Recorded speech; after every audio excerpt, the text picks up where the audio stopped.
Morning to students. In previous class, why do we need a parliament? I have explained why we need a parliament, what is the function of parliament, okay, and how the parliament controls the government. Now, as we looking forward, अब हम आगे के topic में देखते हैं what is the prime minister, who is prime minister, what is the function of prime minister, what is the council of ministers, all this. तब हम आगे देखेंगे प्राइम मिनिस्टर कौन होते हैं, उनके कार्य क्या है, काउंसिल ऑफ मिनिस्टर कैसे बनती है और उनके फंक्शंस क्या है. Okay, in short, we need a parliament to ensure that you have a freedom to speech, movement and association, and to ensure that there is a no misuse of the authority by the elected leaders as the constitution described their powers and limitations. तो इसमें बताया गया है कि हमें parliament की ज़रूरत क्यों पड़ती है. हमें पार्लियामेंट जो है वो एक राइट देता है कॉन्स्टिट्यूशन के माध्यम से कि हम अपने भावनाओं को व्यक्त कर सके, चाहे वो बोल कर हो, चाहे वो लिख कर हो. हम आज़ादी से कहीं पर भी आ जा सकते हैं, एक राज्य से दूसरे राज्य जा सकते हैं. हमें घूमने फिरने की आज़ादी है, हमें किसी भी धर्म को भी मानने की आज़ादी है, हम किसी भी प्रोफेशन मतलब कि नौकरी को चुन सकते हैं. ये हमारे संविधान में दिया हुआ गया है जो पार्लियामेंट के माध्यम से हम पर लागू होता है और हम फॉलो करते हैं.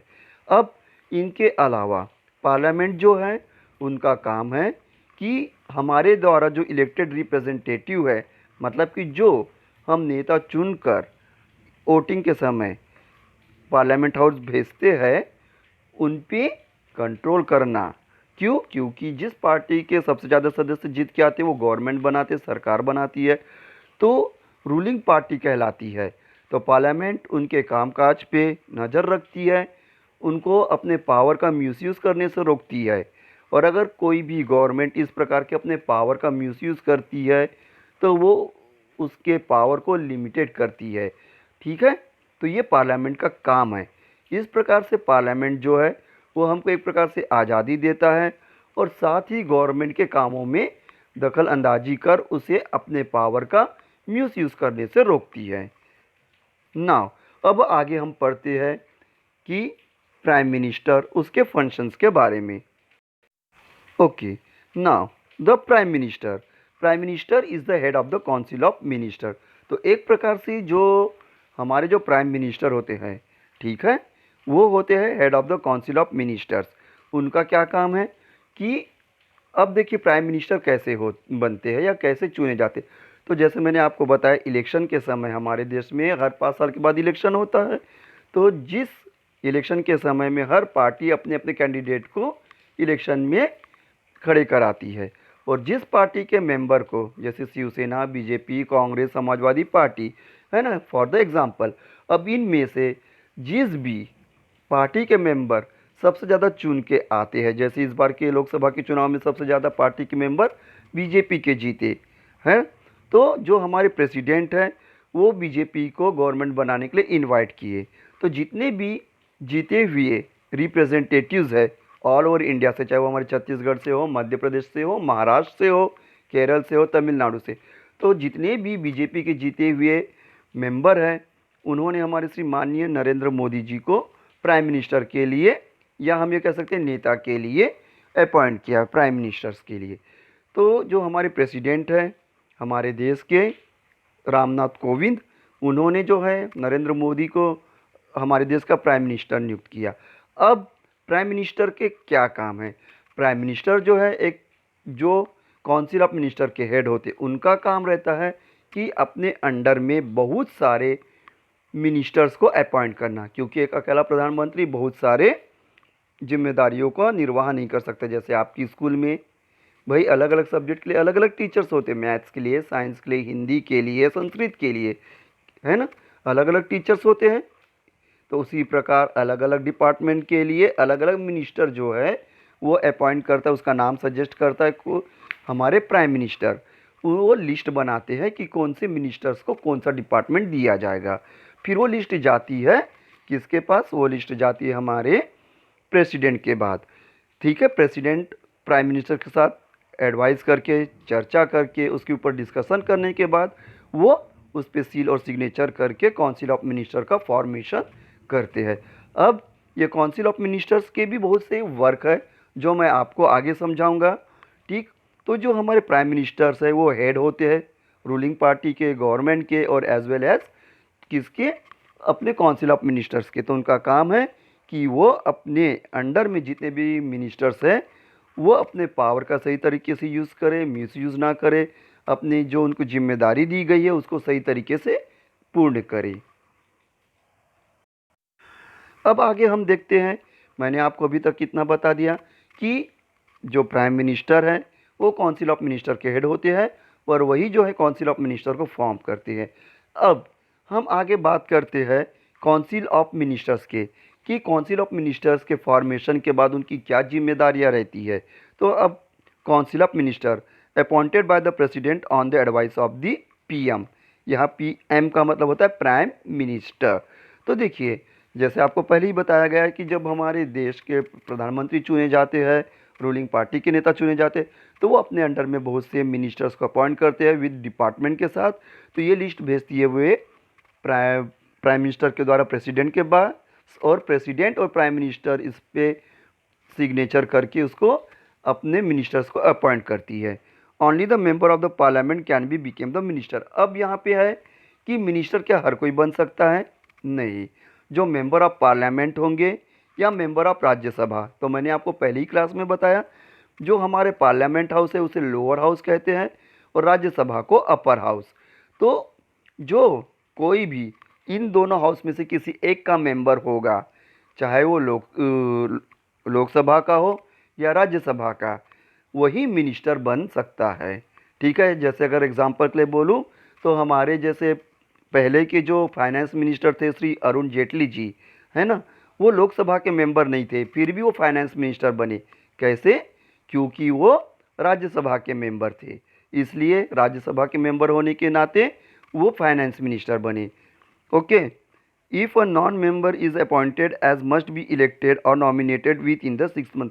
अब दूसरी कंडीशन, अब हम बात करते हैं, अगर मान के चलिए किसी कोई व्यक्ति ना तो लोकसभा का मेंबर है ना ही राज्यसभा का, फिर भी अगर उसे मिनिस्ट्री दे दी जाए तो क्या होगा? तो उसके लिए कंडीशन है कि उसे 6 महीने के अंदर किसी भी भारत के किसी भी क्षेत्र से इलेक्शन जीतना जरूरी है। ठीक है, मतलब कि अगर मान लो कोई व्यक्ति मिनिस्टर बनता है, ठीक है, और वो ना तो लोकसभा का मेंबर है ना ही राज्यसभा का, मतलब ना तो अपर हाउस का मेंबर है ना ही लोअर हाउस का, तो इस कंडीशन में अगर उसे मिनिस्टर बनाया जाता है तो कंडीशन ये है कि उसे 6 विद इन 6 मंथ, मतलब 6 महीने के अंदर उसे हमारे भारत में जितनी भी कॉन्स्टिट्यूएंसी है पार्लियामेंट की, किसी भी एक जगह से उसे चुनाव जीतना, इलेक्शन कॉन्टेस्ट करके जीतना जरूरी है, तभी वो मिनिस्टर बनेगा। ओके, अब देखते हैं टाइप ऑफ मिनिस्टर्स। तो यहाँ होते हैं कैबिनेट मिनिस्टर जो सबसे बड़े होते हैं, उसके बाद आते हैं मिनिस्टर्स ऑफ द स्टेट्स जिसे हम राज्य मंत्री भी कहते हैं, डिप्टी मिनिस्टर्स मतलब ये डिप्टी मिनिस्टर्स भी होते हैं। ठीक है, कैबिनेट मिनिस्टर्स के अंडर में ये दोनों मिनिस्टर्स आते हैं। इनमें सबसे हेड रहता है कैबिनेट मिनिस्टर जो केंद्र है, जो सेंट्रल कहलाता है, मिनिस्टर्स ऑफ स्टेट राज्य मिनिस्टर जिसे हम हिंदी में कहते हैं, राज्य मंत्री कहते हैं, और डिप्टी मिनिस्टर। तो ये दोनों मिनिस्टर्स जो है अपने कामकाज के ब्यौरा या जो भी उनके द्वारा किया गया कार्य है उसका रिपोर्ट कैबिनेट मिनिस्टर्स को देता है, और जो कैबिनेट मिनिस्टर होता है यह दोनों रिपोर्ट और प्लस अपने द्वारा मतलब कैबिनेट मिनिस्टर के द्वारा किए गए कार्यों की रिपोर्ट वो किसे देता है? हेड ऑफ जो काउंसिल ऑफ मिनिस्टर का हेड कौन बताया था मैंने आपको? Prime minister. ओके, उनको रिपोर्ट करता है। तो इस रिपोर्ट के मायने क्या है? तो इस प्रकार से जो हमारे प्राइम मिनिस्टर है हर एक कैबिनेट मिनिस्टर से, राज्य मिनिस्टर से, डिप्टी मिनिस्टर से रिपोर्ट लेते रहते हैं। क्यों? क्योंकि ये बताता है कि उनके मिनिस्टर्स के द्वारा किस प्रकार का कार्य किया जा रहा है, क्या प्रॉब्लम फेस हो रही है, या कार्य का या वर्किंग डेवलपमेंट क्या है। जैसे आपके स्कूल में, हमारे स्कूल में एग्ज़ाम लिया जाता है ना, periodic test, unit test, half yearly, क्यों? इसमें यह देखा जाता है कि भाई जो टीचर ने आपको पढ़ाया है या बताया है कितना आपके समझ में आया है और आप कितने डेवलप किए हैं या प्रोग्रेस किए हैं। तो उसी प्रकार जो हमारे काउंसिल ऑफ मिनिस्टर के हेड होते हैं प्राइम मिनिस्टर, ये डिप्टी मिनिस्टर से और आपके कैबिनेट मिनिस्टर से इन सब से रिपोर्ट लेते रहते हैं। अब देखते हैं कैबिनेट मिनिस्टर्स के रोल क्या है। इंचार्ज ऑफ द वन और मोर मिनिस्ट्री। ठीक है, अब देखिए जो हमारे जो मैंने आपको बताया कैबिनेट मिनिस्टर जो होते हैं सबसे बड़े होते हैं, जो अपॉइंट किए जाते हैं प्राइम मिनिस्टर के द्वारा। ठीक है, on advice of prime minister by the president. ठीक, अब उसके बाद उनका वर्क रहता है अपने अंडर में जो भी स्टेट मिनिस्टर है या डिप्टी मिनिस्टर्स है उनकी बीच बीच में मीटिंग लेके उनके द्वारा किए गए कार्य को उनकी समीक्षा करना या उनके किए गए रिपोर्ट को सुपरवाइज करना, डेवलप किए गए कार्य को देखना और गवर्नमेंट पॉलिसी प्रोग्राम को इम्प्लीमेंट करना। जो भी सेंट्रल गवर्नमेंट मतलब कि हमारे प्राइम मिनिस्टर के द्वारा देश के लिए या देश की आम जनता के लिए जो भी पॉलिसीज़ बनाई जाती है उसको अपने और अपने अंडर में जितने भी मिनिस्टर्स है या एग्जीक्यूटिव ऑफिसर्स है उनके माध्यम से through by them to implement, उनके द्वारा इम्प्लीमेंट करना, जिससे लोगों को ज़्यादा से ज़्यादा सरकार के द्वारा दी जा रही हुई सुविधाएं मिल सके। अगर अब हम बात करते हैं मिनिस्टर ऑफ द स्टेट्स की तो सेकंड कैटेगरी होती है। तो सबसे बड़े होते हैं आपके कौन? कैबिनेट मिनिस्टर, फिर आते state minister. May or may not hold the ministry, PM may or may not consult them.